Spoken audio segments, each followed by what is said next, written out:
Workout കഴിഞ്ഞ് നേരെ വീട്ടിൽ പോകുന്നതിന് മുമ്പ് കൂൾ ഡൗൺ സ്ട്രെച്ച് ചെയ്യണമെന്ന് എല്ലാ ട്രെയിനേഴ്സും നിങ്ങളോട് പറഞ്ഞിട്ടുണ്ടാകും അല്ലേ? ആര് കേൾക്കാൻ? അതിനൊക്കെ എവിടെ സമയം? ഈ സ്ട്രെച്ചിങ്ങിൻ്റെ ഇമ്പോർട്ടൻസ് ഞാൻ പറഞ്ഞു തരേണ്ട ആവശ്യമില്ലല്ലോ. ഏത് വർക്കൗട്ട് സ്റ്റാർട്ട് ചെയ്താലും അത് ഫിനിഷ് ചെയ്യേണ്ടത് നമ്മുടെ സ്ട്രെച്ചിങ്ങിൽ ആണ്, അതായത് നമ്മുടെ സ്റ്റാറ്റിക് സ്ട്രെച്ചിങ്. ഞാൻ ഇവിടെ കുറച്ച് സ്ട്രെച്ചിങ് കൊടുത്തിട്ടുണ്ട്. ഓരോ സ്ട്രെച്ചിങ്ങും ഒരു 15 സെക്കൻഡ് ഹോൾഡ് ചെയ്ത് വേണം ചെയ്യുവാൻ. വീഡിയോയുടെ ലെങ്ത് കാരണം ഞാൻ പലതും ഓരോ സൈഡ് മാത്രമേ ചെയ്തിട്ടുള്ളൂ. സോ നിങ്ങൾ രണ്ട് സൈഡും ഒരു 15 സെക്കൻഡ് ഹോൾഡ് ചെയ്ത് വേണം ചെയ്യുവാൻ. ആഫ്റ്റർ വർക്കൗട്ടാണ് നിങ്ങൾ സ്ട്രെച്ച് ചെയ്യേണ്ടത്.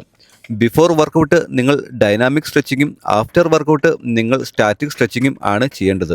മാക്സിമം ഒരു 15 അല്ലെങ്കിൽ ഒരു 20 സെക്കൻഡ് ഹോൾഡ് ചെയ്ത് വേണം ചെയ്യുവാൻ. സ്ട്രെച്ചിങ് നമ്മുടെ മസിൽ ലൂസാകുവാനും അതുപോലെ തന്നെ ഫ്ലെക്സിബിലിറ്റി ഇമ്പ്രൂവ് ചെയ്യുന്നതിനും ഒരുപാട് നമ്മളെ ഹെൽപ്പ് ചെയ്യുന്നുണ്ട്. അതുകൊണ്ട് മിസ് ചെയ്യാതെ ആഫ്റ്റർ വർക്കൗട്ട് സ്റ്റാറ്റിക് സ്ട്രെച്ചിങ് ചെയ്ത് വേണം വർക്കൗട്ട് ഫിനിഷ് ചെയ്യുവാൻ.